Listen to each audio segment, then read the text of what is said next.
ஆமா சூப்பர். உங்களுக்கு தான் ரொம்ப யூஸ்ஃபுல்லா இருக்கும் நான் சொல்றேன். ஏன்னா நீங்க என்னதான் படிக்க போறீங்க 10th ரைட்டா? அதனால கைக்கிட போடுங்க. நல்ல கவனமா நீங்க கவனிங்க. உங்களுக்கு மிகவும் பிரோஜனம் உள்ளதாக இருக்கும். அதோட கூட சிபிஎஸ்இ எக்ஸாமா நம்ம ஏற்கனவே அவங்க ஆரம்பிச்சிட்டாங்க. பிப்ரவரி 17ஆம் தேதியில இருந்து சிபிஎஸ்இ எக்ஸாம் ஆரம்பிச்சிருக்காங்க. உங்களுக்குள்ள ஒரு கேள்வி இருக்கு, ஏன் இந்த எக்ஸாம், எதுக்கு இந்த படிப்பு, எதுக்கு இது தேவையா? நிறைய நேரம் உங்கள்கிட்ட அந்த கொஸ்டின் இருக்கும். இல்ல நிறைய நேரம் ஒரு தாக்கடை யோசிச்சிருக்காங்க, உண்மையிலே எக்ஸாம் தேவையா, படிப்புன்னு ஒண்ணு வேணுமா? படிப்பாம கூட நம்ம பெரிய ஆளாக நிறைய பேரை பார்க்கிறோமே, என்ன காசு தானே சம்பாதிக்கணும், அதுக்கு கண்டிப்பா நம்ம படிக்கணுமா அப்படின்னா கண்டிப்பாக நம்ம படிக்கணும். அது மனசு அதிகம் ஆழமா நீங்க பதிச்சு வச்சுக்கணும். சரியா? படிக்கிறவங்கள என்ன சொல்றாங்க, படிக்காதவங்க என்ன சொல்றாங்க, அவங்க கண்ணு இருந்தும் ஒரு குருடர்களாக தான் அவங்க காணப்படுறாங்க. ஆனா நம்ம படிக்க வேண்டியது மிகவும் அவசியம். அப்பதான் நிறைய காரியங்களை நம்ம கற்றுக்கொள்ள முடியும். ஒரு வாழ்க்கையோட எப்படி வாழ வேண்டும் என்கிற காரியத்தை நீங்க எப்படி நடந்துக்கணும், எக்ஸாமுக்கு அப்புறம் எப்படி நடந்துக்கணும் அப்படின்ற 3 முக்கியமான காரியங்களை நான் உங்களுக்கு சொல்ல விரும்புறேன். முதலாவது, எக்ஸாமுக்கு முன்னாடி எப்படி நீங்க நடந்துக்கணும். எக்ஸாமுக்கு முன்னாடி என்ன இருக்கணும் அப்படின்னா, நல்ல ஒரு ப்ரிப்பரேஷன் இருக்கணும், இது ஆயத்தப்படுத்தல் இருக்கணும். இந்த பைபிள்ல ஒரு அழகான வசனம் இருக்கு. என்ன வசனம் அப்படின்னா, குதிரை யுத்த நாளுக்கு ஆயத்தமாக்கப்படும். சொல்லிக் கொடுங்க, தெரியுது சில பேருக்கு. ஜெயமோ கர்த்தரால் வரும். நீ குதிரை பார்த்திருக்கீங்களா? குதிரை ஹார்ஸ் தெரியும்ல? அந்த ஹார்ஸ் போருக்காக அதை பழக்க வைப்பாங்க. சண்டை வந்துருச்சுன்னா அந்த ஹார்ஸ் போகணும், அது பழக்க வைப்பாங்க. அதை பழக்கப்படுத்துறாங்க. எப்படின்னா பழக்கப்படுத்துவாங்கன்னா, அது அந்த போர்க்களத்தில் வர சத்தத்துக்கு அது பயப்படக்கூடாது, முன்னேறி போகணும், எந்த சூழ்நிலையை எதிர்கொள்ற அளவுக்கு அந்த குதிரையை பழக்க வைக்கப்படும். அப்பதான் அந்த போர் வரும்போது தைரியமா அது முன்னேறி செல்ல முடியும். ஆகவே நீங்க ஆயத்தப்பட வேண்டியது கண்டிப்பாக வேணும். அப்ப எக்ஸாமுக்கு முன்னாடி கண்டிப்பா நீங்க ஆயத்தப்படணும். முக்கியமா நீங்க 8th 9th படிக்கிற பிள்ளைங்களுக்கு இது ரொம்ப யூஸ்ஃபுல்லா இருக்கும். 10th நீங்க படிச்சுட்டீங்க, எக்ஸாம் மட்டும் தான் இருக்குது உங்களுக்கு.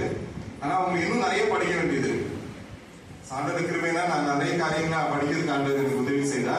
எல்லாத்துக்கும் ஆயத்தம் என்கிறது கண்டிப்பா வேணும். ஒண்ணும் இல்லை, இன்னைக்கு இந்த பிரேயர் மீட்டிங் இருக்கு, பாஸ்டர் நிறைய ஆயத்தங்கள் அவங்க எடுத்திருப்பாங்க இல்ல, ஜெபத்துல ஆயத்தம் இன்னும் உங்ககிட்ட சொல்லியிருப்பாங்க. இந்த நேரத்துக்கு இருந்து நிறைய காரியங்களை அவங்க விசுவாசிகள், சபை விசுவாசிகளா, சபையை அவங்க குடும்பமா நிறைய காரியங்களை ஆயத்தப்படுத்திருக்காங்க. ஆயத்தம் இல்லாதபடி நம்ம எதுவுமே நம்ம செஞ்சோம் அப்படின்னா அதுல ஒரு தோல்வி தான் ஏற்படும். ஃபர்ஸ்ட் அப்ப என்ன பண்ணணும் சொல்லுங்க சத்தமா, என்ன பண்ணணும்? நீங்க ப்ரிப்பேர் பண்ணணும், ஆயத்தப்படணும். நீங்க ஃபர்ஸ்ட் என்ன பண்ணணும்?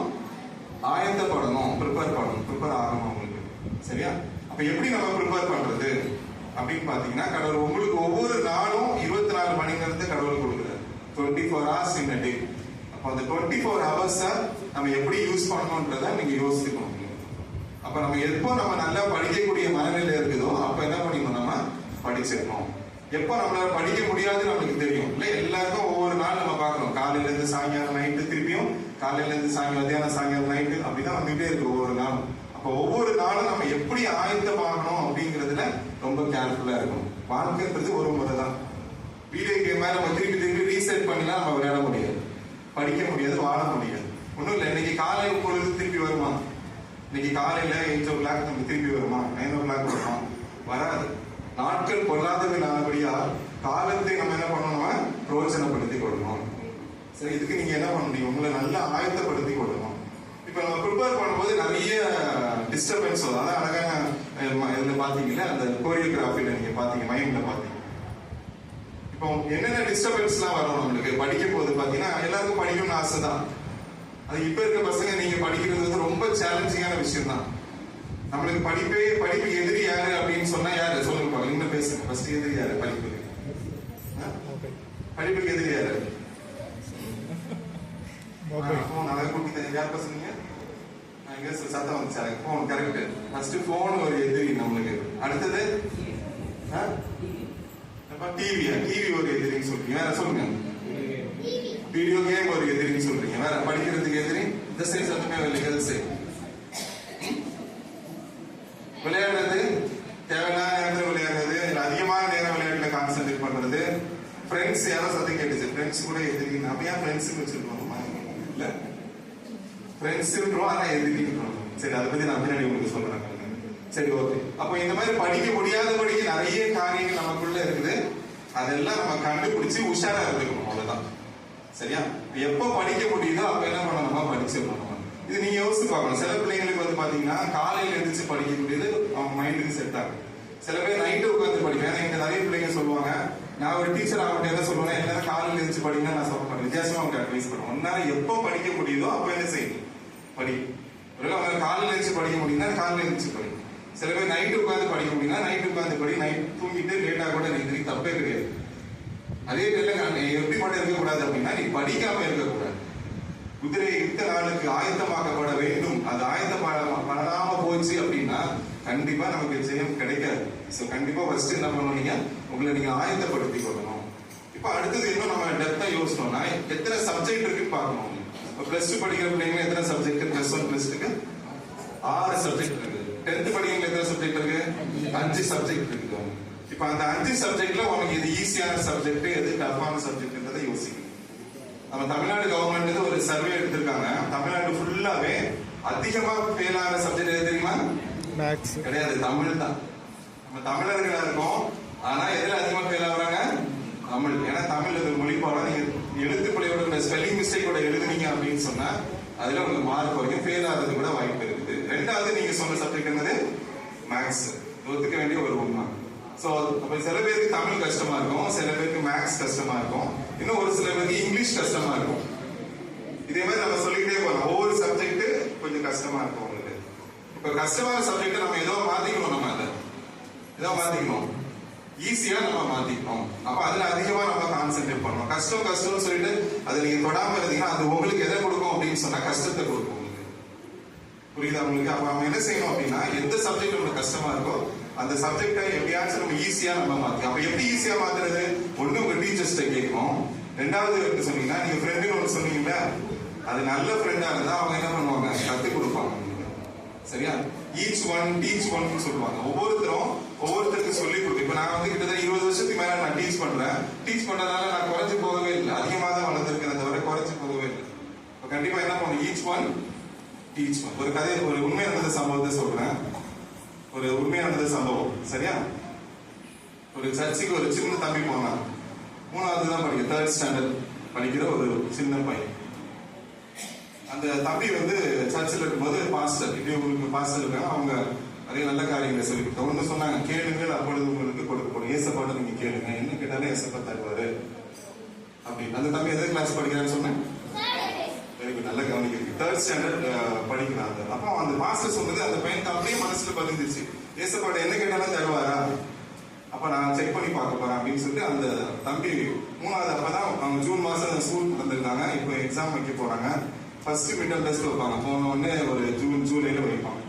அப்ப அந்த தம்பி சர்ச்சில் வந்து ஜோம் பண்ண ஆரம்பிச்சு. ஏன்னா மாஸ்டர் சொல்லியிருக்காங்க, நீ என்ன கேட்டாலும் ஏசப்பா தருவார். அப்போ அந்த தம்பி ஏசப்பாட்ட எப்படி ஜோம் பண்ண, ஏசப்பா எனக்கு தமிழ்ல 100 மார்க் வேணும், இங்கிலீஷ்ல 100 மார்க் வேணும், மேத்ஸ்ல 100 மார்க் வேணும், சயின்ஸ்ல 100 மார்க் வேணும், சோசியல்ல 100 மார்க் வேணும்னு சொல்லிட்டு அந்த 3rd ஸ்டாண்டர்ட் தம்பி ஜோம் பண்ணான். இது நடக்குமா? நடக்குமா? ரொம்ப விசுவாசமா இருக்காங்க அவங்க எல்லா பிள்ளைங்களும், நடக்கும்னு சொல்றீங்க. அப்ப ஏன் நடக்க, யார்கிட்ட கேட்டான், ஏசப்பாட்ட கேட்டான். அதே மாதிரி எக்ஸாம் வந்துச்சு, ஒரு எக்ஸாமா வைக்க ஆரம்பிச்சாங்க. First Tamil, English, maths, science, social வச்சு முடிச்சிட்டாங்க. இப்போ பேப்பர்ஸ் கொடுக்க ஆரம்பிச்சாங்க. சோசியல் கொடுத்தாங்க. சோசியல் எவ்வளவு மார்க் கிடைச்சிச்சு, அவங்க 100க்கு 100 மார்க் கிடைச்சிருச்சு. சரி, ஒரு சப்ஜெக்ட் கிடைச்சிருச்சு. அடுத்து சயின்ஸ்ல 100க்கு 100 மார்க் கிடைச்சிருச்சு, மேத்ஸ்ல 100க்கு 100 மார்க் கிடைச்சிருச்சு. உண்மையா நடந்த ஒரு சம்பவம். இங்கிலீஷ்ல 100க்கு 100 கிடைச்சிருச்சு. இப்ப தமிழ்ல அவன் எல்லாமே கரெக்டா எழுதிருந்தான். ஆனாலும் அவங்க தமிழ் டீச்சர் என்ன சொன்னாங்கன்னா, நாங்க தமிழுக்கு 100க்கு 100 மார்க் போட மாட்டோம், அதனால உனக்கு 1 மார்க் குறைச்சி 50க்கு 49 வாங்கியிருக்கிற, அதனால உனக்கு 98 மார்க் அப்படின்னு சொல்லிட்டு அந்த தம்பி 498 மார்க் வாங்கினா 500. சரியா? இது உண்மையா டவுட்டா இருக்கும்ல, அந்த தம்பியை வந்திருக்காங்க இப்போ. சரியா? அது யாரு தெரியுமா? நான் தான். என் வாழ்க்கையில் நடந்த சம்பவம் தான் உங்களுக்கு கையில தட்டி நம்ம ஆண்டவருக்கு. என்னுடைய 3rd ஸ்டாண்டர்ட்ல நடந்த உண்மை சம்பவத்தை தான் அவங்களோட பகிர்ந்து கொண்டேன். சரியா? இது வேற யாரும் நம்ம கேட்க தேவையில்லை. இப்போ பாத்தீங்கன்னா ரெக்கார்ட்ல இருக்கும். அப்ப நீங்க அவ்வளவு நல்லா படிப்பீங்களா அப்படின்னு நீங்க நினைச்சு கூடாது உட்காந்து. அப்ப 3rd ஸ்டாண்டர்ட் நம்ம நல்லா படிச்சேன். ஆண்டவர் நிறைய டிகிரிலாம் ஆண்டவர் முடிக்க கிருபை செய்தார்.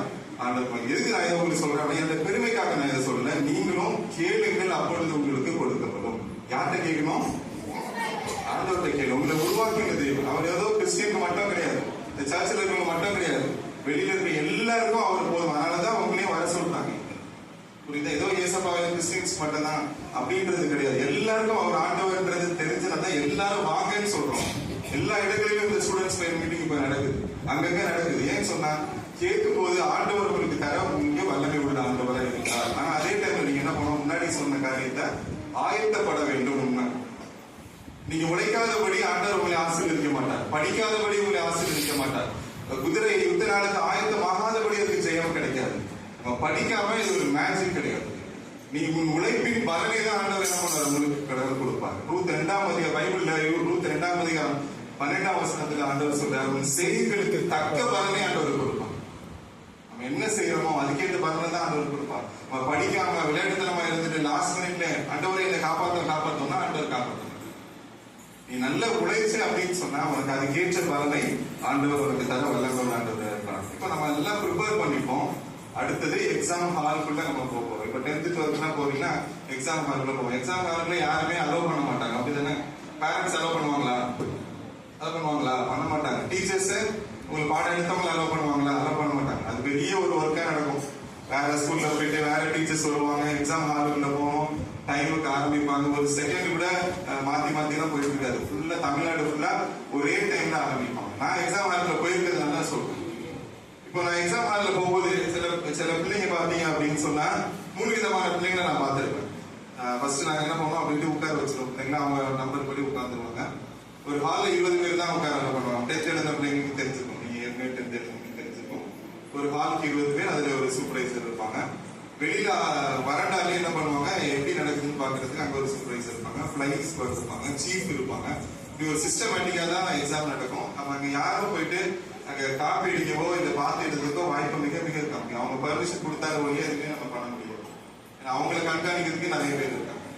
இப்ப நம்ம அந்த மாதிரி ஒரு சூழ்நிலை பாத்தீங்கன்னா சில பிள்ளைங்க வந்து கொஸ்டின் பேப்பர் பார்த்து ரொம்ப ஹாப்பியா இருப்பாங்க, படிச்ச கொஸ்டின் தான் வந்திருக்காங்க. சில பிள்ளைங்க அப்படியே அப்செட் ஆயிடுவாங்க, அப்படியே அந்த பெஞ்சிலே படுத்துருவாங்க. நான் பார்த்துட்டு இருக்கேன். ஒரு 2 வருஷத்துக்கு முன்னாடி நான் இதுல டிஏவி கீழ் நகர்ல ஒரு எக்ஸாம் டியூட்டி போயிருந்தேன். 12th maths exam. இந்த பையன் கொஸ்டின் பேப்பர் பாக்குறான், அதோட அவன் படுத்துட்டான். ஒரு மணி நேரம் எந்திரிக்கவே. நான் நினைச்ச ஒரு 10 நிமிஷத்துல எந்திரிச்சிருவான், ஏதோ நைட் ஃபுல்லா படிச்சிருப்பான் போல இருக்கு. எந்திரிச்சிருவான் பாக்குறேன். 1 மணி நேரமே எந்திரிக்கவே இருக்கு. நான் எழுப்பி விடுவேன், திருப்பியும் படுத்துருவேன், எழுப்பி விடுவேன், திருப்பி படுத்தேன். பேப்பர் பார்த்தா ஒண்ணுமே எழுதல. ஏன்னா ஏன் அவன் எழுதலன்னா அவனுக்கு ஒண்ணுமே தெரியல. இப்ப கண்ணு முன்னாடி ஒரு பையன் எப்படி இருக்கான், அப்படியே அவன் ஃபெயில் இருக்கான் அப்படின்றத நம்ம பாக்குறோம். நான் யோசிச்சேன், அவனுக்கு 1 வருஷமா படிக்கிறதுக்கான வாய்ப்பு அவனுக்கு கிடைக்குது. கரெக்டா 1 வருஷம் கிடைக்குது.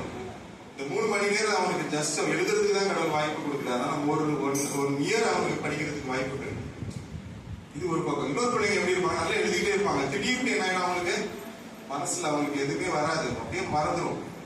அவங்க என்ன நம்ம ஏங்குவாங்க, 1 நிமிஷம் அந்த கைடை காமிங்க, 1 நிமிஷம் அந்த புக்கை என்கிட்ட காமிச்சு நான் படிச்சு தந்துருவாங்க. ஒரு 10 நிமிஷம் அந்த புக்கை கொடுங்க, நான் மாஸ்டா படிச்சுருவாங்க. நான் யோசிப்பேன், அவனுக்கு 1 வருஷம் ஃபுல்லா அவன் கையில தானே புக் இருந்துச்சு, 1 வருஷம் ஃபுல்லா அவன் கையில தானே கைடு இருந்துச்சு. என்ன பண்ண என்னாலே ஒண்ணும் பண்ண முடியும். ஏன்னா எங்களை கண்காணிக்கிறதுக்கும் அங்க பிளைஸ் பண்ணிருப்பாங்க. இந்த மாதிரி ஒரு சூழ்நிலை. இந்த மாதிரி சூழ்நிலை நான் முன்கூட்டியே சொல்றது என்னன்னா, படிக்கக்கூடிய நேரங்கள்ல தயவு செய்து உட்கார்ந்து நம்ம என்ன பண்ணோம், ஆயத்தமாக்கணும், கடினமா உழைக்கணும். போன வருஷத்துக்கு முதல் வருஷம் என்கிட்ட வெற்றி மணிகண்டன் அப்படின்னு சொல்லிட்டு ஒரு தம்பி படிச்சாங்க. நல்லா படிப்பான் அந்த பையன். பேருக்கு ஏற்ற மாதிரி அவன் வெற்றியான ஒரு மணிதான். வெற்றி மணிகண்டன். அவனோட ரிசல்ட்ல பாத்தீங்கன்னா +2 பையன். நான் +2 கிளாஸ் எடுத்துறேன். அவன் +2ல பாத்தீங்கன்னா மேக்ஸ்ல 100க்கு 100, பிசிக்ஸ்ல 100க்கு 100, கெமிஸ்ட்ரி 100, அண்ணா யூனிவர்சிட்டியில கவுன்சிலிங்ல ஃபர்ஸ்டே கிடைச்சிச்சு. எப்படி அவங்களால சாதிக்க முடியுது பாருங்க. பிசிஏ மெயின் சப்ஜெக்ட்ல பிசிக்ஸ், கெமிஸ்ட்ரி, மேக்ஸ்ல எல்லாத்துக்குமே 100க்கு 100. போன வருஷம் எங்க கிஷோர் குமார் ஒரு பையன் படிச்சான். அவரோட டோட்டல் மார்க் 600க்கு 595. மொத்தம் எந்த மார்க் தான் கம்மி? 5 மார்க் தான். மேக்ஸ் எக்ஸாம் அவன் கூட எழுத பசங்க சொல்றாங்க, சார் 3 ஹவர் எழுத வேண்டிய எக்ஸாம் மேக்ஸ் எக்ஸாம் கிஷோர்குமார் 2 மணி நேரத்தில் எழுதி 1 மணி நேரம் சும்மா உட்காந்துருந்தான் சார். ஏன் அவன் படிச்சதெல்லாம் வந்திருக்குது. 3 மணி நேரம் அவங்களுக்கு தேவையில்லை. எத்தனை மணி நேரத்தில் முடிச்சிட்டாங்க?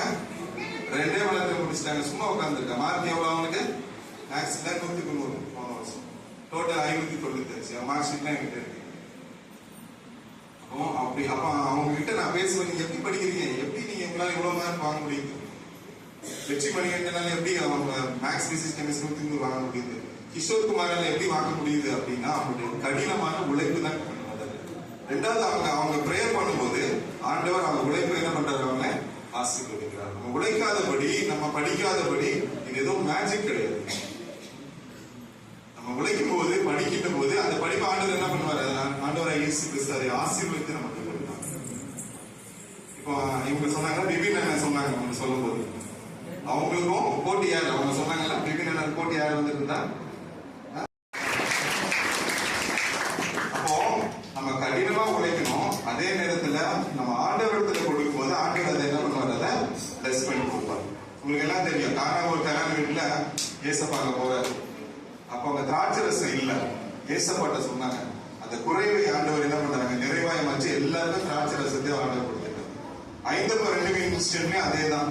5 அப்பம் தான் இருக்கு, 2 மீன் தான் இருக்கு. 5000 பேர் சாப்பிடணும். இருக்கிறத கொண்டு போய் கொடுத்தாங்க. 5000 பேருக்கு மேல சாப்பிட்டு போனாங்க. அதே மாதிரி உங்ககிட்ட இருக்கிற ஆண்டவர் சொல்லி, ஏசப்பா நான் தான் படிச்சிருக்கேன், நீங்க நடத்துங்க. என் வாழ்க்கையில் நடந்த ஒரு இன்சிடென்ட் நான் உங்களுக்கு சொல்றேன். நான் வந்து கம்ப்யூட்டர் சயின்ஸ் படித்தேன், பிசிஏ முடிச்சு எம்சிஏ பண்ணேன். அப்புறம் ஆண்டவர் கிருபையினால மேக்ஸும் படிக்க ஆரம்பிச்சேன். எம்எஸ்சி பிஎஸ்சி மேக்ஸ் படிச்சு எம்எஸ்சி மேக்ஸ் படித்தேன். ஆண்டவர் எனக்கு கொடுத்தது ஒரு விஷயம் என்னன்னா, நீ எவ்வளவு வேணா படி, உன்னை நான் ஆசீர்வதிப்பேன் அப்படின்னு சொன்னாரு. அதே மாதிரி ஆண்டவர் ஆசீர்வதிச்சேன். நான் எம்எஸ்சி படிக்கும் போது, ஃபர்ஸ்ட் இயர்ல படிக்கும்போது ரொம்ப கஷ்டமா இருக்கு மேக்ஸ். உங்களுக்கு தெரியும், பிளஸ் 2 மேக்ஸே கஷ்டம். அந்த பிசிஏ முடிச்சு எம்எஸ்சி மேக்ஸ் பண்ணுவோம், மேக்ஸ் ரொம்ப கஷ்டம். அப்போ நான் படிச்சது மொத்தமே 10 கொஸ்டின் தான், 15 கொஸ்டின் தான் படிச்சிருக்கேன் மொத்தமே. எனக்கு தெரிஞ்சது அவ்வளவுதான்.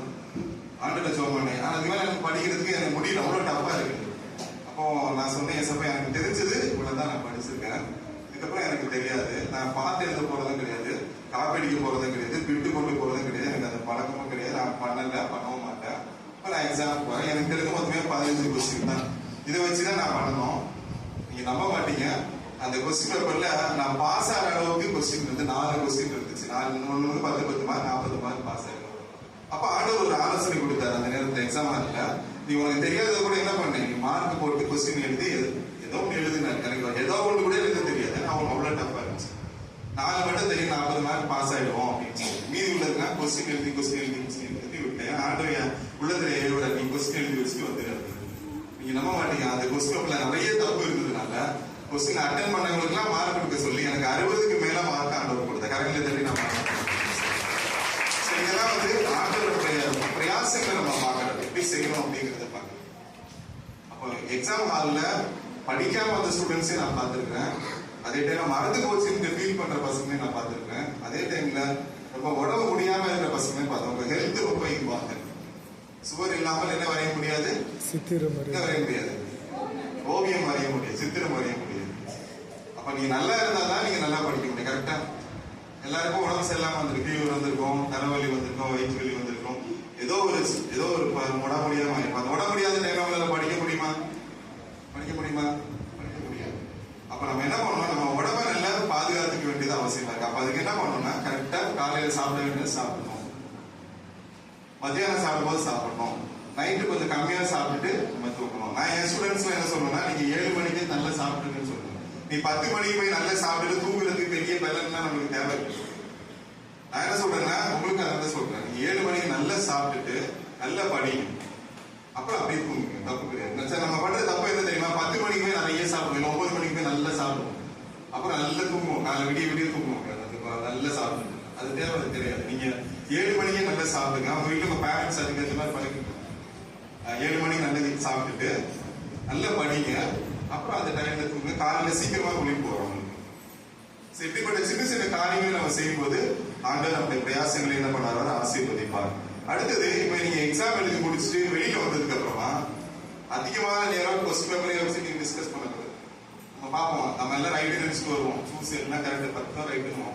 டிஸ்கஸ் பண்ணி பார்த்தா என்ன இருக்கும், நிறைய தப்பா இருக்கும். அதுவே நமக்கு என்ன ஆயிரும், ஒரு ஐயோ தப்பா எழுதிட்டமே அப்படின்னு சொல்லி அது அடுத்த எக்ஸாமே உங்களுக்கு பாதிக்கும். அதனால ரொம்ப டிஸ்கஸ் பண்ணாதீங்க. எழுதுனதாவே இருக்கட்டும், அதுல எந்த மாற்றமும் கிடையாது. ஆனா நீங்க என்ன பண்ணுங்க, நீங்க அடுத்த எக்ஸாமுக்கு நீங்க ஆயத்தமாயிருங்க. இதுதான் பண்ண வேண்டியது. அதே மாதிரி ஒரு எக்ஸாம் முடியுது, நீங்க +2 படிக்கிறீங்க, 10th படிக்கிற எக்ஸாம் முடிக்கிறீங்க அப்படின்னா வந்த உடனே அடுத்தது படிக்க ஆரம்பிக்காது. ஏன்? ஒரு எக்ஸாம் முடிச்சோம் நம்ம அடுத்தது படிக்கக்கூடாது, உடனே ஏன் படிக்கக்கூடாது? நீங்க அந்த எழுதிய எக்ஸாமுக்கு நைட்டு ஃபுல்லா நைட்டு படிச்சிருப்பீங்க, காலையில எழுந்து படிச்சிருப்பீங்க, 3 ஹவர் எழுதிருப்பீங்க. நீங்க எப்ப எப்படி இருப்பீங்க எழுதி முடிச்ச உடனே?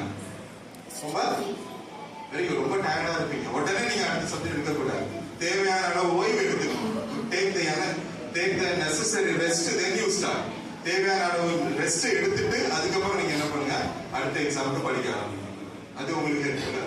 நீங்க எக்ஸாம் முடிச்சுட்டு வரீங்க அப்படின்னா, 1 மணிக்கு எக்ஸாம் முடியுது, 1:15 எக்ஸாம் முடியுது அப்படின்னா நீங்க வீட்டுக்கு வரும்போது 2:15 3 மணி ஆயிடும் உங்களுக்கு. காலையில தயவுசெய்து சாப்பிடாம போகாது, இல்ல சாப்பிட்டுட்டு போங்க.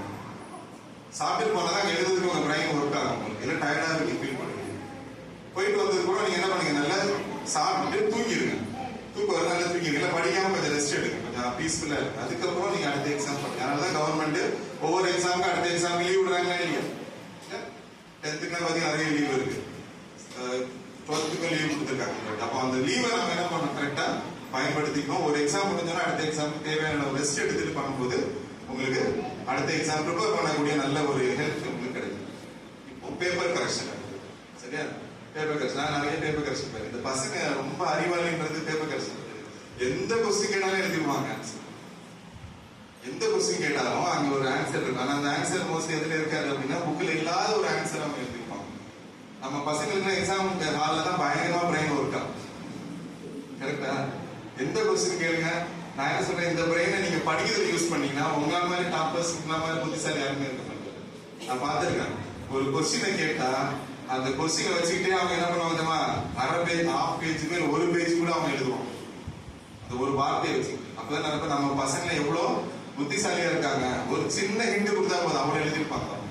ஆனா தேவையானது என்ன தெரியுமா, 2 லைன் தான் தேவைப்படும் அவங்களுக்கு. அந்த 2 லைன் நீங்க படிச்சுட்டு வந்தீங்கன்னா உங்களுக்கு 2 மார்க் கொடுத்துருவாங்க. அதே மாதிரி இப்போ ஒரு டீடைல் ஆன்சர் எல்லாம் படிக்கிறது கஷ்டமா இருக்கும். சில டைம் நீங்க படிக்கும் போது இவ்வளவு பெருசு எப்படி நம்ம படிக்கிறது அப்படின்னு யோசிப்பீங்க. அதை நீங்க ஷார்ட்டா படிக்கும். இவ்வளவு எழுதா மார்க் கொடுப்பாங்க அப்படிங்கிற டீச்சர்ஸ், அதுதான் அவங்க டீச்சர்ஸை பயன்படுத்திக்கணும். நிறைய நேரம் நீங்க பிள்ளைங்க என்ன பண்றாங்கன்னா, டீச்சர்ஸை கோவப்படுத்தி அவங்கள ஒரு பெரிய எதிரியா மாத்தி வச்சிருக்காங்க. அவங்களும் உங்களுக்கு ஒரு பெரிய எதிரியா இருக்காங்க, நீங்களும் ஒரு எதிரியா இருப்பீங்க. சில டீச்சர்ஸ் அதை புரிஞ்சிக்க மாட்டேங்கிறாங்க. அதை நானும் ஒத்துக்கிறேன். பிள்ளைங்களை புரிஞ்சிக்காத டீச்சர்ஸ் நிறைய இருக்காங்க. அவங்க இந்த வயசுல எப்படிதான் இருப்பாங்க, அதுக்கேற்ற மாதிரி நம்ம சொல்லித்தரோம். நான் என்கிட்ட படிக்க முடியாத பிள்ளைங்களுக்குலாம் 10 லைன் இருக்கிறத நான் 2 லைன் இல்ல 3 லைன்ல எழுதி கொடுப்பேன். நான் கரெக்ஷன் பண்ணும்போது எனக்கு தெரியும் இந்த லைன்ல இருந்துச்சுன்னா மார்க் கொடுக்கலாம். சிலதுன்னா அந்த டயக்ராம் பிக்சர்ஸ் வரைஞ்சாலே 3 மார்க் கொடுக்க சொல்லுவாங்க பேப்பர் கரெக்ஷன். அப்போ பிக்சர்ஸ் வரைஞ்சி 2 மார்க் நீ எழுதலாம். ஸோ அதுக்கு நம்ம அப்படி ட்ரெயின் அப் பண்ணணும். அது டீச்சர் சில பேரும் செய்யற தப்பு இருக்குது. பிள்ளைங்களை எதிரியாவே பாக்குறாங்க. பிள்ளைங்க அவங்களோட சண்டை போடுற மாதிரியே இருக்காங்க காலையில. இன்னொரு பக்கம் பிள்ளைங்க என்ன பண்றாங்க, டீச்சர்ஸ் காலையில இருந்து என்ன பண்றாங்க, கோவப்படுத்திட்டே இருப்பாங்க சில பிள்ளைங்க. இப்போ ஸ்கூலுக்கு போனால ஒரு பெரிய சண்டை தான் நடக்குது. யாருக்கலாம் சொல்லுங்க? ஆமா, உங்க மிஸ்ஸுங்களுக்கும் உங்களுக்கு தான் சண்டை நடக்குது. அவங்க ஒன்று எதிர்பார்க்கறாங்க, அவங்களால ஒன்று செய்ய முடியல. ஸோ இதெல்லாம் நம்ம சரி பண்ணி நம்ம டீச்சர்ஸை நீங்க நல்ல ஒரு ஃப்ரெண்ட்லியான அட்மாஸ்பியர் கிரியேட் பண்ணுங்க. அவங்க கிட்ட நிறைய விஷயங்கள் இருக்கும். டீச்சர்ஸ் நீங்க கொஞ்சம் அவங்கள்ட்ட அன்பா பேசி கொஞ்சம் கீழ்படுத்தீங்கன்னா அவங்க நிறைய விஷயங்கள் உங்களுக்கு சொல்லி தருவாங்க. ஒன்னும் இல்லை, ஒரு டீச்சர்ஸ்ட போயிட்டு மிஸ் எனக்கு படிக்க கஷ்டமா இருக்கு கொஞ்சம் சொல்லித்தாங்க அப்படின்னு சொன்னீங்கன்னா அவங்க அழகா உங்களுக்கு சொல்லி தருவாங்க. ஆனா அவங்களை நீங்க கோபப்படுத்தாதீங்க, அவங்க எரிச்சல் படுத்தாதீங்க. அதே நேரம் அவங்களே நீங்க புரிய வைக்கணும். சில நல்ல டீச்சர்ஸ் இருக்காங்க, அவங்க யாரும் உங்களை படி வாங்கணும்னு நினைக்கிற டீச்சர்ஸ் ரொம்ப ரொம்ப கம்மி தான். 100ல் 99 டீச்சர்ஸ் உங்களுக்கு ஹெல்ப் பண்றதுக்கு தான் இருக்கிறாங்க. அவங்க உங்களுக்கு ஹெல்ப் தான் பண்ணுவாங்களே தவிர என்னைக்குமே உங்களை அவங்க என்ன பண்ண மாட்டாங்க, கோபப்படுத்த மாட்டாங்க. சரி, இப்போ பேப்பர் கரெக்ஷன் அப்போ பாத்தீங்கன்னா நாங்க எதிர்பார்க்கிற அந்த ஆன்சர் அதுல இருக்கணும். அந்த ஆன்சர் நீங்க எழுதிட்டீங்க அப்படின்னு சொன்னாலே உங்களுக்கு மார்க் கொடுத்துருவாங்க. சில டைம்ல சைட் ரைட்டிங் மட்டும் இருக்கும். அந்த சைட் ரைட்டிங் மட்டும் எழுதினாலே மார்க் கொடுக்க சொல்லுவாங்க. அதுல எல்லா கொஸ்டினும் ஓரளவு அட்டென்ட் பண்ணிட்டு சரியா? இப்போ நீங்க யோசிப்பீங்க, +2 பிள்ளைங்க எக்ஸாம் கிட்ட வந்துருச்சு, 1 வாரம் தானே இருக்குது, மார்ச் 14ஆம் தேதி 10th எக்ஸாம் இருக்கு, இவ்வளவு ஷார்ட் பீரியட் நாங்க என்ன செய்யறது அப்படின்ற கொஸ்டின் உங்க மனசுல இருக்கு. ஸோ நீங்க என்ன பண்ணுங்க அப்படின்னா, நான் ஏற்கனவே சொன்ன மாதிரி அந்த 6 சப்ஜெக்ட்ல எது கஷ்டம், எது நம்ம ஃபெயிலான லெவல்ல இருக்கணும், அதை கையில் எடுக்கணும். அதை எப்படி படிக்கணும்னு நீங்க கொஞ்சம் யோசிச்சீங்க அப்படின்னு சொன்னா கண்டிப்பா உங்களுக்கு நல்ல ஒரு ஜெயத்தை ஆண்டவர் உங்களுக்கு கொடுப்பார். கடைசியா ஒன்றையும் மட்டும் சொல்லி நான் முடிச்சிடுறேன். யாக்கோபு 1:5 வேத வசனம் தெளிவா சொல்றது, உங்களில் ஒருவன் ஞானத்தில் குறைவுள்ளவனாய் இருந்தால் யாவருக்கும் சம்பூர்ணமாய் கொடுக்கிறவரும் ஒருவரையும் கடிந்து கொள்ளாதவனாய் தேவனிடத்தில் கேட்கிறவன், அப்பொழுது அவனுக்கு கொடுக்கப்படும். ஒருவேளை அவங்களுக்கு படிக்கிறதுக்கு தேவையான ஒரு நாலேஜ் இல்லை, ஞானம் இல்லைன்றது உங்களுக்கு தெரியுது அப்படின்னா நீங்க ஆண்டவரை இயேசுகிட்ட மனசார கேளுங்க, கண்டிப்பா அவர் ஆண்டவர் உங்களுக்கு உதவி செய்வார். நான் வந்து ஊர்ல தமிழ் மீடியம் ஸ்கூல்ல தான் படிச்சேன். படிக்கும்போது அரசு பள்ளியில தான் படிச்சேன். முதல்ல எனக்கு 3வது கிளாஸ்ல தான் ஃபர்ஸ்ட் ஏபிசிடி சொல்லி கொடுத்தாங்க. எல்கேஜி யூகேஜில கூட இல்லை, ஏபிசிடி சொல்லி கொடுத்து 3வது படிக்கும்போது. அப்ப எனக்கு இங்கிலீஷ்ல எப்படி படிக்கணும், எப்படி பண்ணணும்னு தெரியாது, கஷ்டப்படுவேன். இங்கிலீஷ்ல எப்படி பேசுறது, எப்படி பண்ணணும்னு எனக்கு தெரியும். நான் ஆண்டவர்கிட்ட கேட்டேன், இன்னைக்கு நீங்க நம்ப மாட்டீங்க, ஃபுல்லாவே ஒரு பீரியட் ஃபுல்லாவே English நடத்தினாலே I can able to talk, I can able to explain. ஆண்டவர் அந்த நாலேஜ் எனக்கு அவர் கொடுத்திருக்காரு. காரணம் என்னன்னா, ஏசப்பாட்ட கேட்டதுனால அவர் எனக்கு கொடுத்தார். அதான் இந்த யாக்கோபு 1ஆம் அதிகாரம் ஜேம்ஸ் சாப்டர் 1:5 என்ன சொல்லுதுன்னா, உங்களில் ஒருவன் ஞானத்துல குறைவுள்ளவனாய் இருந்தால் யாவருக்கும் கொடுக்கக்கூடிய ஆண்டவர்கிட்ட கேட்டீங்கன்னா அவர் உங்களுக்கு தருவார். இதை நீங்க எப்படி நம்புறது? நீங்க இதை சொல்றீங்க, எப்படி நம்புறது அப்படின்னா, நீங்க கேட்டு பாருங்க, ஆண்டவருக்கு தரவா இல்லைன்றதை நீங்க செக் பண்ணி பாருங்க. கேட்டு பாருங்க, கேட்காமலே நம்ம சொல்ல முடியாது. நான் கேட்டு அனுபவிச்சதுனால நீங்க உங்களுக்கு தாராளமா தைரியமா நான் சொல்றேன். ஏசப்பாட்ட நம்ம கேட்கும் போது மனசார கேட்கணும். ப்ரேயர் பண்றதுக்கு ஏதோ பெருசா படிச்சுட்டு வரணும் அவசியமே கிடையாது. எல்லாரும் உங்க அப்பா அம்மாட்ட நீங்க எப்படி பேசுறீங்களோ, உங்க ஃப்ரெண்ட்கிட்ட எப்படி பேசுறீங்களோ அப்படி பேசுங்க. ஏசப்பா எனக்கு எக்ஸாம் நீங்க உதவி செய்யுங்க, இந்த சப்ஜெக்ட் எனக்கு கஷ்டமா இருக்கு, படிக்கிறதுக்கு எனக்கு உதவி செய்யுங்க, எனக்கு புரியல, எனக்கு ஹெல்ப் பண்ணுங்க. உங்களுக்கு அந்த ப்ரேயர் கார்டில் உங்களுக்கு சொல்லியிருக்காதான், உங்களுக்கு ஃபர்ஸ்ட் நான் சொல்லி கொடுத்தேன். இதோட ப்ரேயரை நீங்க டெய்லி ஜோம் பண்ணிட்டு நீங்க ஆரம்பிங்க. எனக்கு படிக்க எனக்கு உதவி செய்யுங்கன்னு சொல்லுங்க, ஆண்டு உதவி செய்யுங்க.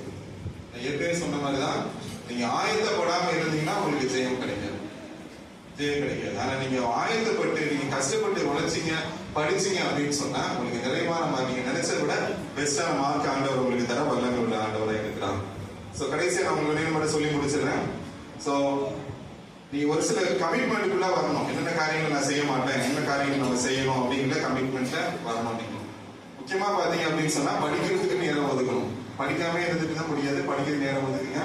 இன்னிலிருந்தே ஆரம்பிங்க. இந்த மீட்டிங் முடிஞ்சதுக்கு அப்புறமா அமைதியான ஒரு இடத்துல உட்காந்து நீங்க யோசிங்க, எந்த சப்ஜெக்ட்ல உங்களுக்கு வீக்கா இருக்கோ அதை சரி பண்ணுங்க. அதுக்கு என்ன பண்ணணும்ன்ற முயற்சி எடுத்தீங்கன்னா கண்டிப்பா உங்களுக்கு வெற்றி கிடைக்கும். அடுத்தது நல்ல ஃப்ரெண்ட்ஸ். யாரும் சொன்னீங்க தம்பி ஃப்ரெண்ட்ஸ் சொன்னீங்கல்ல, நல்ல ஃப்ரெண்ட்ஸ் இருந்தா 1000 பேருக்கு சமம் இல்ல. இப்போ நம்ம கெட்டு போறது ரெண்டு விஷயத்துலாம். ஒண்ணு நம்மளே எடுத்துக்கலாம், அதுதான் கையில ஒண்ணா கொடுத்துருக்காரு கடவுள். எந்த கடவுள் இல்ல, நம்மளே ஏற்படுத்தி வச்சிருக்கோம். ஒரு மொபைல் வச்சிருக்கோம், மொபைல் வச்சு நம்மளே கெடுத்துக்கலாம். என்னோட நம்ம பக்கத்துல உட்காந்துருக்கோம், இங்க இல்ல, சரியா? நீங்க சொல்லாதீங்க. ஒண்ணு நம்ம மொபைலே நம்மளுக்கு எடுத்துக்கோம், இன்னும் நம்ம பக்கத்துல உட்காந்து நம்ம ஃப்ரெண்டே நம்மளுக்கு எடுத்துக்கோம். இந்த ரெண்டு தான் நம்ம பாதிக்கப்படுவோம். அப்ப நல்ல ஃப்ரெண்ட்ஸ் இருந்துச்சுன்னா அது 1000 பேருக்கு சமம். உங்களுக்கு அந்த நல்ல ஃப்ரெண்டு உங்களுக்கு நல்ல காரியங்களை கற்றுக் கொடுப்பாங்க, நல்ல விஷயங்களை கத்துக்கணும். அதே மாதிரி இன்னொரு நல்ல விஷயங்களை நீங்க பண்ணுங்க. ஏற்கனவே சொன்ன மாதிரி ஈச் ஒன் டீச் ஒன். ஒவ்வொருத்தர் கத்துக் கொடுக்க கத்துக் கொடுக்குறீங்களா? உங்களுக்கு தெரிஞ்ச விஷயத்த என்ன பண்ணுங்க, மத்தவங்கள்ட்ட சொல்லிக் கொடுங்க. நான் ஸ்கூல்ல ஒர்க் பண்ண நான் பார்த்துருக்கேன். சில நேரம் நாங்க மணிக்கணக்கா உட்காந்து அங்க டீச் பண்ணலாம், அவங்களுக்கு புரியாது, அவன் மண்டையிலே ஏறாது. ஆனா அவன் ஃப்ரெண்டு இது இப்படி இப்படிதான் சார் சொன்னாரு, இப்படி பண்றான், உனக்கு புரியுதான்னு சொல்லுவோம். அவனுக்கு இவ்வளவுதானடா அப்படின்னு கேட்போம். நம்ம அவ்வளோ சொல்லியிருப்போம், அவனுக்கு புரியாது. பக்கத்துல இருக்க அவன் ஃப்ரெண்டு இல்ல அவங்க நண்பர்கள் சொல்லும் போது அவன் ஈஸியா என்ன பண்ணுது, புரியுது. Each one teach one. ஒவ்வொருத்தரை நீங்க என்ன பண்ணுங்க, மத்தவங்களுக்கு சொல்லிக் கொடுங்க. நம்ம சொல்லிக் கொடுக்கறதுனால குறைஞ்சி போகவே மாட்டேங்க. சொல்லிக் கொடுக்கறது ஒரு பெரிய ஆசீர்வாதம். சோ இதெல்லாம் நீங்க மைண்ட்ல வச்சுக்கீங்க. அதே மாதிரி உங்க அப்பா அம்மாவுக்கு கீழ் படிங்க, பெரியவங்களுக்கு கீழ் படிங்க, டீச்சர்ஸ் கீழ் படிங்க. அதே மாதிரி எந்த ஒரு கெட்ட விஷயம் தெரியுதோ அதுக்கெல்லாம் நோ சொல்ல கத்துக்கணும். இப்ப இருக்க சூழ்நிலையில நிறைய பிரச்சனைகளை மாணவர்கள் எதிர்கொள்றாங்க. நிறைய போதைப் பொருட்களுக்கெல்லாம் அடிமையாகிறாங்க சின்ன பிள்ளைங்க. ஸ்கூலுக்கு எல்லாம் கொண்டு வர ஆரம்பிச்சிட்டாங்க. ஏதோ ஒரு பிள்ளைங்க செய்யற தப்பு நிறைய பேரை பாதிக்குது. இது நம்ம இங்க ஒரு சில இடங்கள்ல மட்டும் எல்லா இடங்களிலும் அதெல்லாம் இருக்குது. பெரிய பெரிய ஸ்கூல்ல கூட நடக்குது. அந்த போதைப் பொருட்கள் அப்படிலாம் வந்துச்சுன்னா அதுக்கு நோ சொல்ல தெரியணும். எல்லாத்தையும் ஒத்துக்கூடாது. என் ஃப்ரெண்டு சொன்னான்னு எல்லாம் நீங்க செய்யக்கூடாது. எது உங்களுக்கு தப்புன்னு படுதோ அதை செய்யாதீங்க. பைபிள்ல அப்படிதான் சொல்லியிருக்குல்ல, பைபிள்ல ஒண்ணு சொல்லி, தீமையாய் தோன்றுகிற எல்லாவற்றையும் விட்டு விலகுங்கள். உங்களுக்கு தீமையா தோணுச்சுன்னா, தப்புன்னு சரி தோணுச்சுனால என்ன செய்யாதீங்க. பாதி ரைட்டு பாதி தப்பமா இருக்கு, செய்யலாமா? அதையும் என்ன பண்ணக்கூடாது, செய்யக்கூடாது. இந்த மாதிரி உங்களுக்குள்ள நல்ல விஷயங்களை எடுத்துட்டீங்க அப்படின்னு சொன்னா உங்க வாழ்க்கை ஒரு மிகப்பெரிய ஒரு சக்சஸ்ஃபுல்லான லைஃப் வரும். அதே மாதிரி நீங்க யோசிப்பீங்க, எனக்கு படிக்க தோண மாட்டேங்குது, படிக்கணும்னு எண்ணமே வர மாட்டேங்குது, படிச்சாலே பிடிக்க மாட்டேங்குதுன்னு சொல்லி யோசிப்பீங்க. அது காரணம் என்ன அப்படின்னா, உங்களுக்குள்ள ஒரு நல்ல ஏமம் அதுல உருவாக்கும். நான் என்ன ஆகணும் ஃபியூச்சர்? நான் பெரிய ஆனா கூட நான் என்ன ஆகணும்? ஒரு டாக்டர் ஆகணும், ஒரு இன்ஜினியர் ஆகணும், ஒரு கலெக்டர் ஆகணும், இல்லை ஒரு டீச்சர் ஆகணும், ஒரு வக்கீல் ஆகணும். உங்களுக்குள்ள ஒரு எய்ம் இருக்கும். அந்த எய்ம் இருந்துச்சு அப்படின்னு சொன்னா நீங்க சும்மா இருக்க மாட்டீங்க. அப்துல் கலாம் சொன்னார்ல, என்ன சொன்னாரு? கனவு கனவு கனவு காணுங்க. எதை கனவு காண சொன்னா, நீங்க ஃபியூச்சர்ல எப்படி இருக்கணும், நீங்க ஃபியூச்சர்ல எப்படி நீங்க இருக்கணும்னு நினைச்சீங்கன்னா நீங்க சும்மா இருக்க மாட்டீங்க. அதுக்காக ஏதாவது ஒண்ணு செஞ்சுக்கிட்டு இருக்கீங்க. எதிர்த்து பேர் பண்ணலாமா? எல்லாம் எதிர்த்து இருக்கு. எல்லாரும் எதிர்த்து நிற்கும். உங்களுக்காக எல்லாம் ப்ரேயர் பண்ண போறாங்க. தனித்தனியாவும் ப்ரேயர் பண்ணுவாங்க. சரியா?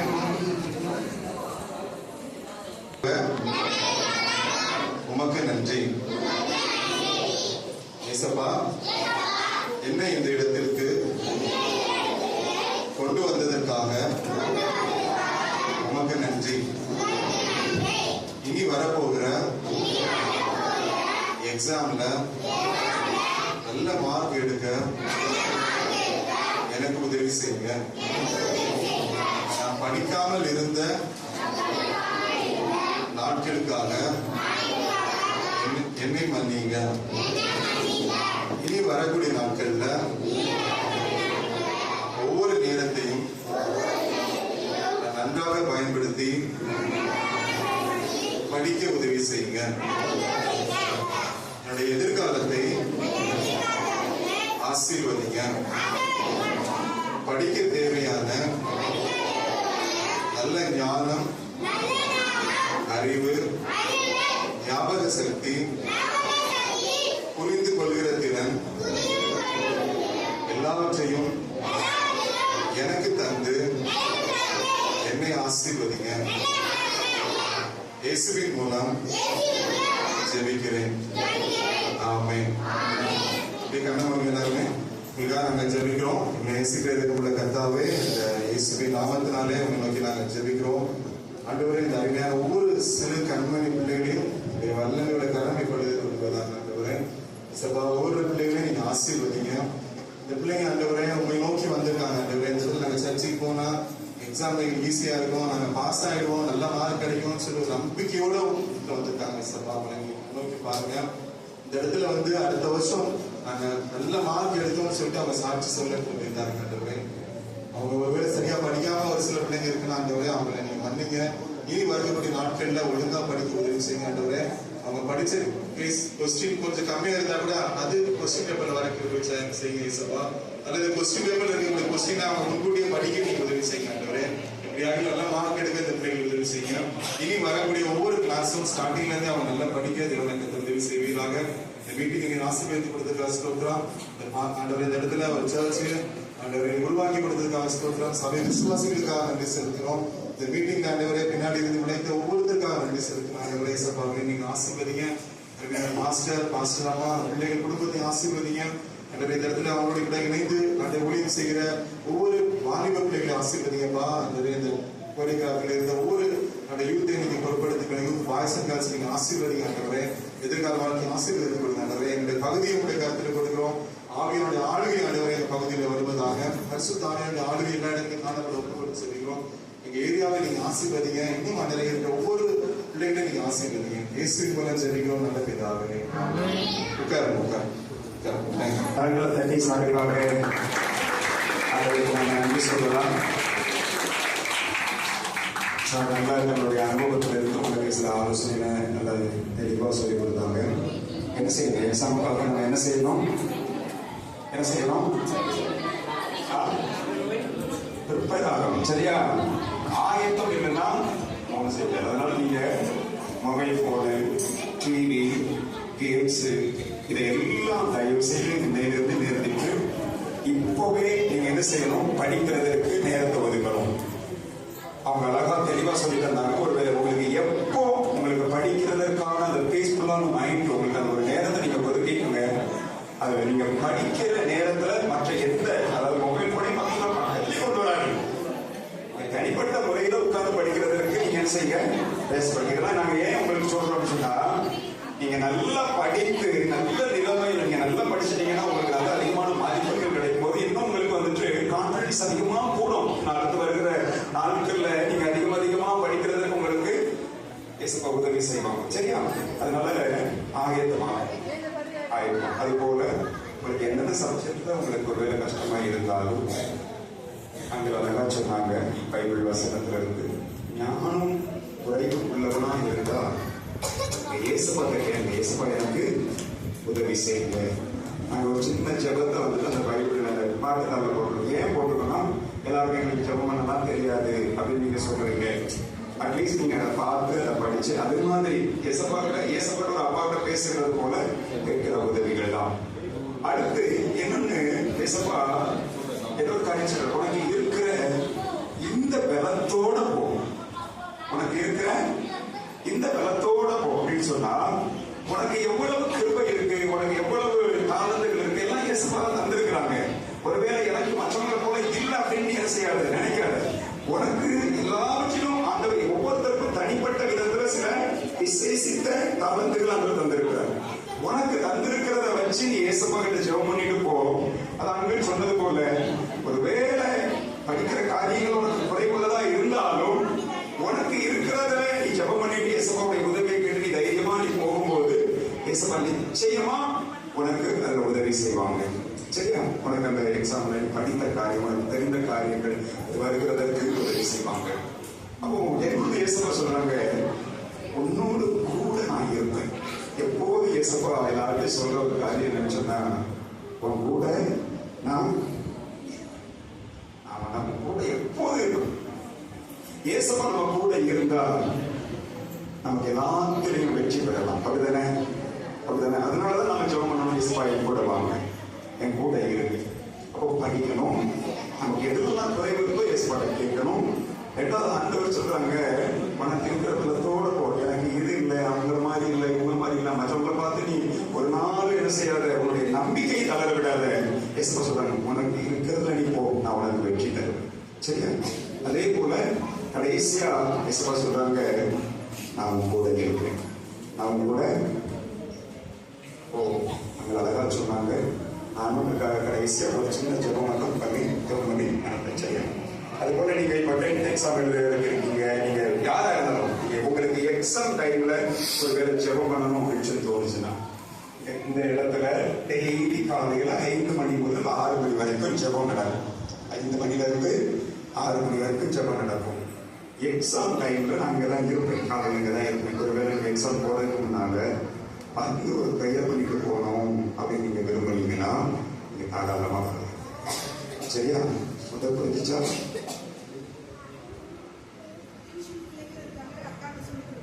ஆமா ஒருவேளை நீங்க எங்கேயும் டியூஷன் போகல, எங்க பக்கத்துல தான் வீட்டுல சும்மா தான் இருக்கிறீங்க, அதனால வீட்டுல இருந்தே படிக்கிறேன். சில பேர் சொன்னாங்க வீட்டுல இருந்தே படிக்கிறோம் அப்படின்னு சொன்னா நீங்க வீட்டுல இருந்தே படிக்கிறதா இருந்தா நிறைய மொபைல் போட பார்த்துக்கிட்டோம். உங்க வீட்டுல நீங்க என்ன செய்ய மாட்டீங்க, சரியா படிக்க மாட்டீங்க. ஒருவேளை எங்கேயும் டியூஷனுக்கு போகல அப்படின்னு சொன்னா இங்க அக்காங்க டியூஷன் எடுக்கிறாங்க. சரியா? அக்காங்க படித்த பிள்ளைங்க வந்து டியூஷன் எடுக்கிறாங்க. நீங்க ஈவினிங் அது வந்து சாயந்தரம் 5 மணி முதல் 7 மணி வரைக்கும் உங்களுக்கு ஸ்கூலுக்கு போயிட்டு வர்றதுக்கு லேட் ஆகுது அப்படின்னு சொன்னா கூட உங்களுக்கு சில காரியங்களை சொல்லி தரணும் அப்படின்னு சொல்லி கேட்டீங்கன்னா அந்த அக்கா அதுக்காக உங்களுக்காக நேரங்களை ஒதுக்கி செய்வாங்க. நீங்க பின்னாடி தான் அந்த அக்கா இருக்காங்க, டியூஷன் எடுக்கிற அக்கா எங்க மக இருந்திருக்கு. நீங்க வரலாம், உங்களுக்கு கொஞ்சம் வர முடியல எடுத்துருக்கோம். சரி, நீங்க வேற எங்கேயும் டியூஷனுக்கு போகல, உங்களுக்கு ஏதாவது ஒரு வகையில உங்களுக்கு உதவி தேவை அப்படின்னு சொன்னா நீங்க அக்காவை பார்த்துட்டு போங்க. அவங்க உங்களுக்கு எந்த நேரம் உங்களுக்கு வந்துட்டு அவங்களுக்கு உங்களுக்கு உங்க 2 பேருக்கும் எந்த நேரத்துல வந்துட்டு நீங்க உங்களுக்கு படிக்கிறதுக்கு உதவி செய்யறதுக்கு உங்களுக்கு அவங்க ஆயத்தமா இருக்கிறாங்க. நான் அதான் சொல்லி கொடுத்துருக்கேன். அந்த அக்கா சர்ச்சில் உள்ளவங்க தான், சர்ச்சு பிள்ளைவர் தான். நான் அவங்க சொல்லிட்டேன் பிள்ளைங்களுக்கு எந்தெந்த விதத்துல எல்லாம் உதவி செய்ய கிடைக்கணுமோ அதை செய்யறதுக்கு அவங்க ஆயத்தமா இருக்கிறாங்க. நீங்க நல்லா இருக்கணும், அவ்வளவுதான். நீங்க நல்ல நிலைமையில படிக்கணும், நீங்க நல்ல மதிப்பெண்கள் எடுக்கணும், அதுதான் என்னுடைய நோக்கம். இயேசுப்பாவா தான் விரும்புகிறான். சரியா? நீங்க எங்கேயும் டியூஷனுக்கு போகல, கொஞ்சம் நான் ஸ்கூல்ல இருந்து லேட்டா வரேன், லேட்டா வந்தா சொல்லி தருவீங்களா, நீங்க அக்கா கிட்ட பேசிட்டு நீங்க என்ன செய்யலாம். சரியா? அப்போ எக்ஸாம் டைம்ல எக்ஸாம் டேட்ல நீங்க ஒரு வேலை ப்ரேயர் பண்ணணும், இல்ல எனக்கு யாரும் ப்ரேயர் பண்ண வேண்டாம், நான் சர்ச்சில் வந்து கொஞ்சம் நேரம் உட்காந்து ப்ரேயர் பண்ணிட்டு போறேனாலும் நீங்க வரலாம். காலையில 5 மணில இருந்து சர்ச்சு திறந்தா இருக்கும். சரியா? காலையில 5 மணில இருந்து சர்ச்சு திறந்து இருக்கும். நீங்க வந்து ப்ரேயர் பண்ணிட்டு ஓகே. சரி, வந்துருச்சா? அப்ப நம்ம ப்ரேயர் பண்ணலாமா? என்னெல்லாம் அங்க என்னெல்லாம் சொல்லி தந்தாங்க? ஆயத்தமாக சரியா? ரெண்டாவது நமக்கு ஞானத்துல நம்ம என்னென்ன காரியத்துல குறைப்படலாம் நமக்கே தெரியும்ல, இந்த காரியம் எனக்கு கஷ்டமா இருக்கு, ஏசப்பாட்ட உதவிங்க, எனக்கு ஞானம் தாங்க, எனக்கு இந்த சப்ஜெக்ட் படிக்கிறதுக்கு எனக்கு உதவி தாங்க, எனக்கு புரிந்து கொள்கிறதுக்கு.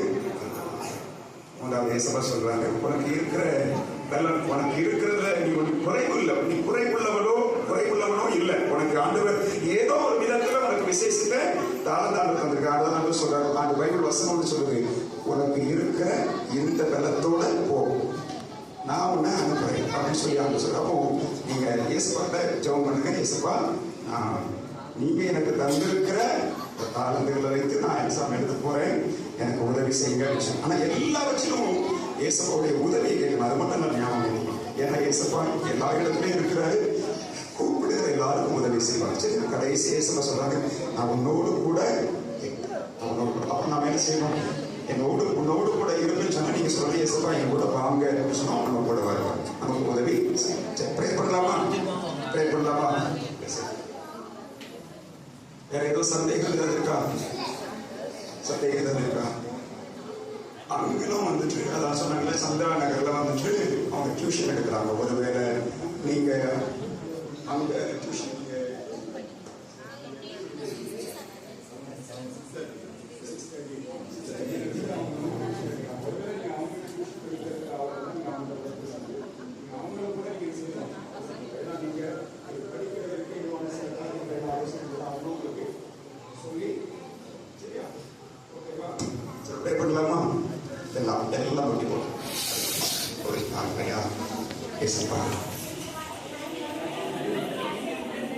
பேசக்கூடாது. தைரியம் பண்ற நேரம் நீங்க எங்கேயா இருந்தாலும் சரி, நீங்க ஒரு வேலை உங்க கோவில்லையா இருக்கலாம், இல்ல எங்கேயா இருக்கலாம், நீங்க ஒரு எக்ஸாம் காலத்துல ப்ரேயர் டைம்ல யாரும் பேசாது. அது வந்து ப்ரேயர் அப்படின்னாலே உடனே நம்ம கடவுளை நம்ம இயேசுபாவனம் கருமுனால கொண்டு வந்துடணும், நாம அவரை உண்மையா தேடணும், நமக்கு உதவி செய்யணும். சரி, கண்களை மூடுங்க, எல்லாரும் கண்களை மூடுங்க. இயேசுப்பா எனக்கு உதவி செய்யுங்க, இயேசுப்பா எனக்கு உதவி இருங்க, இயேசுப்பா நான் இங்கிருந்து படிக்க எனக்கு உதவி செய்யுங்க, நான் படிக்கிறதுக்கு தடையாக இருக்கிற காரியங்கள் எல்லாம் நீங்க மாற்றுங்க. ஒரு தீர்மானம் இழந்து போகும்போது ஒரு தீர்மானம், என்னையிலிருந்து நான் மொபைல் போனேன், நான் ரொம்ப பார்க்கக்கூடாத அளவு நான் ஓதமாக பசங்களோட கேம்ஸ் விளையாடுறது எல்லாம் நான் ஓதமாக வைக்கணும். தேவையில்லாத காரியங்களை எல்லாத்தையும் ஒதுக்கி வைத்து படிக்கிறதற்கு எனக்கு உதவி செய்யுங்க. நல்லா படிக்கணும். சார் சொன்னது போல நான் எல்லா சப்ஜெக்ட்லையும் எல்லாவற்றிலும் முழு மதிப்பெண்கள் எடுக்க எனக்கு உதவி செய்யுங்க. எல்லா சப்ஜெக்ட்லையும் நான் நிறைய மதிப்பெண்கள் எடுக்கணும். இயேசுப்பா நீங்க எனக்கு ஒரு அற்புதம் செய்யுங்க அப்படின்னு சொல்லி எல்லாரும் மனதில் கேளுங்க. நம்மளுக்கு அடிச்சிருக்கேன். அப்பா பிதாவே, நீ நல்ல தெய்வம், எங்களை ஆசீர்வதிக்கிற தெய்வம், எங்களை ஞானத்தினால் நிரப்புகிற தெய்வம். ஞானத்தில் குறைவுள்ள மனிதர்கள் உண்மை நோக்கி வேண்டுதல் செய்யும் போதெல்லாம் அவர்களை ஞானவங்களாய் மாற்றியிருக்கிறது. பூமியில சிறிமையும் எளிமையுமாக இருந்த மனிதர்களை எல்லாம் நீங்க உயர்ந்த நிலைமைக்கு வைத்திருக்கிறீர்களா? எவரையும் மேன்மைப்படுத்த உங்களால் ஆகும், எவரையும் உயர்த்த உங்களால் ஆகும், எவரையும் கனப்படுத்த உங்களால். உங்களை நம்பி வந்திருக்கிறாங்கப்பா. அவங்க என்னென்ன காரியங்கள் அவங்க குறைவுபட்டு இருக்கிறாங்க அப்படிங்கிறது உங்களுக்கு தெரியும். இயேசுப்பா இந்த நேரத்துல அவர்களை தோடுங்க, அவர்களை ஆசீர்வதிக்க, அவருடைய வாழ்க்கையில காட்ட ஒரு மேன்மையை கட்டளையிடுங்க, அவர்களோடு கூட இருங்க. அவருடைய பெற்றோருக்காக நாங்கள் ஜெபிக்கிறோம். பிள்ளைகள் படிக்கிறதுக்கு தேவையான எல்லா ஆயுதங்களையும் செய்ய பெற்றோர்களுக்கு உதவி செய்வேன். இந்த பிள்ளைகள் எல்லா கருத்தால் ஆசீர்வதிக்கப்படட்டும். இந்த பிள்ளைகள் எல்லா லட்சியத்தையும் சந்தோஷத்தால் நிரப்பட்டும். பரிசுத்த ஆவியானவர் கூட இருந்து பிள்ளைகளுக்கு தைரியத்தை கொடும். எங்களுக்கு பலமுள்ள ஆவியை தந்திருக்கு, அன்பு நிறைந்த ஆவியை தந்திருக்கு, தெளிந்த புத்தியுள்ள ஆவியை தந்திருக்கு. பயங்கள் எல்லாம் விலகிட்டு இருந்தாவே பிள்ளைகளுக்கு இருக்கிறதான எக்ஸாம் எல்லாம் விலகி போகட்டும். பிள்ளைகளுக்கு இருக்கிறதான எல்லா கலக்கங்கள் மாறி போகட்டும். பிள்ளைகளுக்கு இருக்கிறதான எல்லா குழப்பங்கள் மாறி போகட்டும். பிள்ளைகளை தெளிவான பாதையில நடத்துங்க. எல்லா எல்லா பிள்ளைகளையும் ஆசீர்வதிங்க. நாங்கள் அநேக சாட்சிகளை கேட்க எங்களுக்கு உதவி செய்யும். உங்களுடைய குடும்பங்கள் எல்லாம் நீங்க ஆசீர்வதிங்க. உங்களுடைய குடும்பங்களை எல்லாம் ரட்சிங்க. இந்த பிள்ளைகள் வரும் காலத்துல இந்த தேசத்தில் ஒரு பெரிய எழுப்புதலை கொண்டு வருகிற பிள்ளைகளாய், ஒரு பெரிய மாற்றங்களை கொண்டு வருகிற பிள்ளைகளாய், சமுதாயத்தையே மாற்றுகிற பிள்ளைகளாய் மாற்றட்டும். அதுவே அப்படியாய் இந்த பிள்ளைகளை மாற்றுகிறதற்காய் ஸ்தோத்திரம். உடைய பிள்ளைகளை ஆசீர்வதிக்கிறதற்காய் ஸ்தோத்திரம். பிதா குமார பரிசுத்த ஆவியின் நாமத்தினாலே இந்த பிள்ளைகளை ஆசீர்வதித்து ஜெபிக்கிறேன். இந்த ஆசீர்வதியும் எங்கள் மத்தியிலே வந்து கற்றுக் கொடுத்த தன்மையான அதுவே அவர்களுக்காகவும் ஜெபிக்கிறோம். அவருடைய குடும்பத்திற்காக அவர்கள் செய்கிற அவருடைய பணிக்காக மக்கள் நன்றி செலுத்துகிறோம். அநேகம் பிள்ளைகளை அவருடைய வெற்றி பாதையில் நடத்தி கொண்டிருக்கிற அவர்களுடைய பணி இன்னும் சிறந்த கருத்து உதவி செய்யும். ஒரு குடும்பத்தை ஆசீர்வதியும், குடும்பத்தில் ஒவ்வொரு மக்களையும் ஆசீர்வதியும். இன்னும் அநேக ஆயிரமான அவருடைய பிள்ளைகளுக்கு, அவருடைய லட்சக்கணக்கான பிள்ளைகளுக்கு ஆசீர்வாதமாய் அவர்களை பயன்படுத்தும் திருச்சபை மக்களை உடைய கருத்தில் ஒப்புக் கொடுக்கிறோம். ஒன்று சேர்ந்து செயல்படுகிற எல்லா பிள்ளைகளையும் ஆசீர்வதியும். இதற்காக உதவி செய்த, இதற்காக எல்லாவற்றிலும் அவன் தாங்குதலாய் கூட இருந்த எல்லா பிள்ளைகளையும் ஆசீர்வதிக்கப்பா. தொடர்ந்து உடைய பிள்ளைகள் உயிருடைய கரம் இருக்கட்டும். கடவுளை எல்லா பிள்ளைகளையும் ஒரு விஷயம் ஆசீர்வதிக்க வேண்டும் என்று ஜெபிக்கிறேன். ஆசீர்வதித்து அனுப்பும். எல்லா மகிமையும் உமக்கு செலுத்துகிறோம். ரட்சகரும் மீட்பருமாக இயேசு கிறிஸ்துவின் நாமத்தில் கேட்கிறோம். எங்கள் ஜெபம் கேளும் ஜீவனுள்ள நல்ல பிதாவே. ஆமென், ஆமென், ஆமென்.